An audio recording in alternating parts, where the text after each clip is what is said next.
Welcome to Praveen tutorial. आज मैं class 10 का ज्योमेट्री स्टार्ट करने जा रहा हूँ। और ज्योमेट्री जो है सो मेन चीज़ है, माने स्कोरिंग पार्ट है। मार्क्स इसमें स्कोर अच्छा होता है, बशर्ते कि इस पर थोड़ा सा सिंसियरली ध्यान देना होगा। और ज्योमेट्री एक ऐसा चीज़ है जो सब स्टूडेंट कंट्रोल नहीं कर पाते हैं, सिर्फ इसलिए कि उनका बेसिक क्लियर नहीं रहता है। इसलिए थोड़ा सा गौर से ध्यान दीजिए। मैं स्टार्ट कर रहा हूँ थ्योरम 6.1, जिसको थेल्स थ्योरम भी बोला जाता है, बेसिक प्रोपोर्शनलिटी थ्योरम भी बोला जाता है, और शॉर्ट में उसको बीपीटी भी बोला जाता है। इसका क्वेश्चन जो आता है दो तरह से आता है। एक आएगा, आपको ये स्टेटमेंट दिया हुआ रहेगा और वहाँ लिखा जाएगा कि prove that if a line is drawn parallel to one side of a triangle to intersect the other two sides in distinct points, the other two sides are divided in the same ratio। और एक ऐसा रहेगा question, state and prove Thales theorem, और state and prove basic proportionality theorem, और state and prove BPT. कुछ भी दिया जाएगा, स्टेट एंड प्रूव रहेगा तो स्टेटमेंट भी आपको ही लिखना है। इसमें अलग से मार्क्स रहता है। जैसे 4 मार्क्स का रहा तो 1.5 मार्क्स इसमें रहेगा, और 2.5 मार्क्स जो रहेगा तो प्रूविंग में रहेगा। इसलिए इस सबको थोड़ा ध्यान दे करके और समझने की कोशिश कीजिएगा। ज्योमेट्री याद करने की चीज़ नहीं है। बहुत स्टूडेंट्स के दिमाग में ये बैठा हुआ रहता है कि नहीं याद कर लेंगे, याद करके चल जाएंगे। तब एंगल एबीसी के बदला अगर एंगल एसी भी लिखा गया तो फिर गलत हो जाएगा। इसीलिए वैसे तो मैथ्स ही याद करने की चीज़ नहीं है, लेकिन ज्योमेट्री स्पेशली जो है सो समझना है और माने फिगर को ब्रेन में सेव करना है, और उस फिगर के हिसाब से जो है क्या क्या कहा जा रहा है उस हिसाब से ध्यान देना है। तो सबसे पहले तो इसका डायग्राम बनाना होगा। तो डायग्राम में क्या कह रहा है, जो एक ट्रायंगल है एबीसी,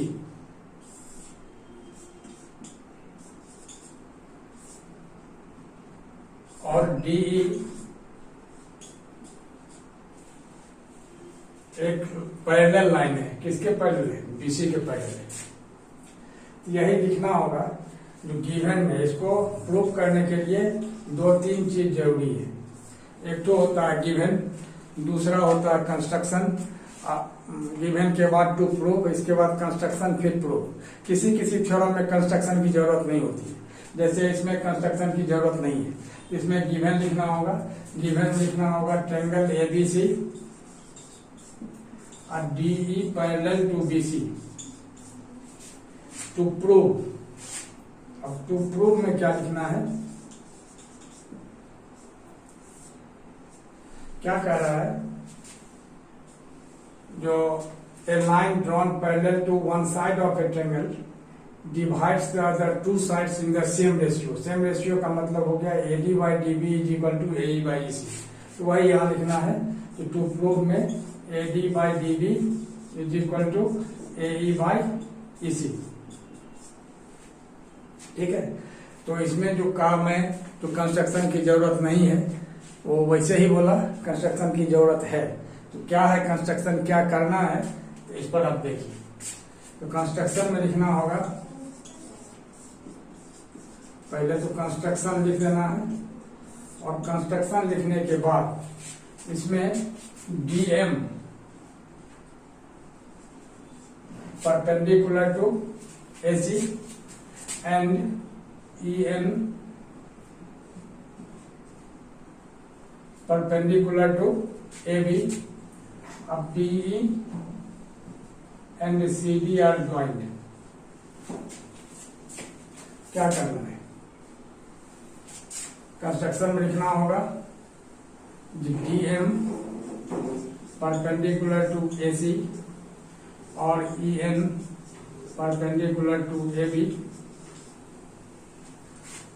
एंड ज्वाइन क्या बीई एंड सीडी। मतलब बीई और सीडी को ज्वाइन कर देना है। अब इसके बाद लिखना होगा प्रूफ। तो प्रूफ में क्या सब करना है, क्या देख रहे हैं, एरिया ऑफ ट्रायंगल एडी और एरिया ऑफ ट्रायंगल एडीबी निकालना है। लिखना होगा area of triangle ADB by area of triangle ADB is equal to, अब एरिया ऑफ ट्रायंगल का फॉर्मूला क्या होता है, हाफ बेस इंटू हाइट। यहाँ क्या लिखना होगा, हाफ अब बेस, बेस अगर हम एडी लेते हैं तो हाइट क्या हो जाएगा EN। थोड़ा सा ध्यान दीजिएगा, बेस एडी लेते हैं तो हाइट हो जाएगा EN, half AD into EN। अब बाय, अब यहाँ क्या होगा हाफ, अब EDB में क्या होता है, बेस अगर हम DB लेते हैं तो हाइट इसका भी हो जाएगा EN। क्यों होगा, क्योंकि DB तो बेस यहाँ है और N जो पॉइंट है वो BD से बाहर है। तो कभी कभार ऐसा होता है जैसे ऑब्ट्यूज ट्रायंगल है इस टाइप का, तो इसका जो आप हाइट ड्रॉ करेंगे तो बाहर हाइट आएगा इस जगह, यानी ट्रायंगल तो ABC है लेकिन इसका हाइट जो आएगा बाहर आएगा, तो इसलिए इसका भी हाइट जो है सो बाहर गया है EN। इसके लिए घबराना नहीं, इसमें क्या होगा हाफ हाफ कैंसिल हो जाएगा और EN कैंसिल हो जाएगा। अब क्या बचा, area of triangle ADB by area of triangle EDB is equal to AD by DB। ये हो गया नंबर 1, ठीक है। अब इसी ट्रायंगल को लेना है, area of triangle ADE by area of triangle DEC। ADE और DEC एक बार इधर से लिए है, अब उधर से लेना है, DEC is equal to half base. अब पहली बार तो बेस AD लिया था हम लोगों ने, लिए थे, अब इसमें क्या हो, हाइट बेस लिए थे AD तो EN हाइट हो गया था, इधर AE बेस लेना है तो हाइट क्या हो जाएगा DM, और नीचे फिर हाफ और उसी तरह से EC इंटू DM, क्योंकि DEC का बेस EC हो जाएगा और हाइट क्या हो जाएगा DM, तो DM कैंसिल हो जाएगा, हाफ हाफ कैंसिल हो जाएगा, ठीक है। तो अब क्या हो जाएगा, area of triangle ADE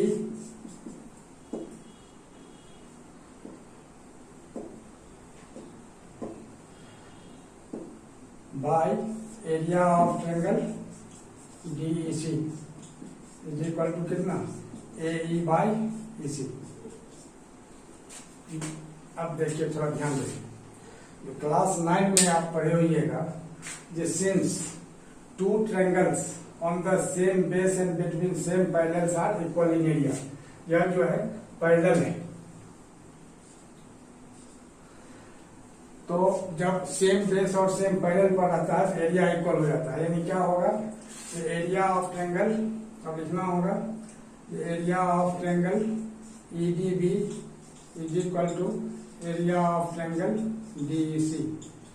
Y, इसका रीजन दे देना होगा, since they lie on the same base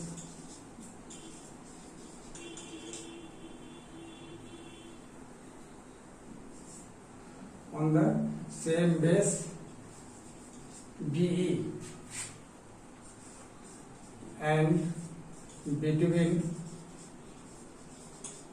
the same parallels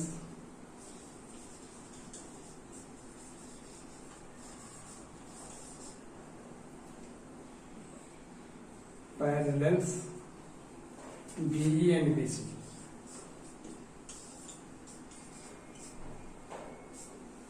यहाँ रीजन दे देना होगा, एकदम कन्फर्मली रीजन देना है, नहीं तो 1 मार्क काट दिया जाएगा रीजन के चलते, क्वेश्चन मार्क लगा देगा ब्रैकेट देके और 1 मार्क उड़ा देगा। अब दिस इम्प्लाइज, अब आगे आइए, तो दिस इम्प्लाइज, अब यहाँ से area of triangle ADE by, अब एरिया ऑफ ट्रायंगल DEC जो है, DEC के जगह ADB लिखा जा सकता है क्योंकि दोनों प्रूफ कर दिए हैं, दोनों इक्वल है, तो एरिया ऑफ ट्रायंगल क्या हो जाएगा EDB इज इक्वल टू, अब क्या होगा AE बाई EC, यह हो गया नंबर 2। अब फ्रॉम 1 and 2 आइए, तो 1 and 2 में क्या है, लेफ्ट साइड इक्वल है, राइट साइड इक्वल हो जाएगा, यहाँ लिख देना होगा जो from 1 and 2 AD by DB is equal to AE by DC और hence proved, लास्ट में लिख देना होगा hence proved। इसी तरह से मैं फिर 6.2, ये तो एनसीईआरटी का थ्योरम 6.1 है और 6.2 मैं कल बताऊंगा। हालांकि हर बुक में है, R S Agrawal, R D Sharma sir में थ्योरम जो है सो बहुत फेमस और पॉपुलर थ्योरम है और फर्स्ट टर्म में एकदम गारंटी है कि वो आता ही आता है, नहीं का सवाल ही नहीं उठता है। इसलिए इसको अच्छा से आप लोग तैयार कर लेंगे। अगर किसी तरह का दिक्कत प्रॉब्लम होगा तो कमेंट बॉक्स में कमेंट करेंगे, फिर से उसको किया जाएगा, समझाया जाएगा और फिर अगला वीडियो आप तक पहुंचे इसके लिए आप लोग लाइक शेयर और सब्सक्राइब जरूर करें। धन्यवाद।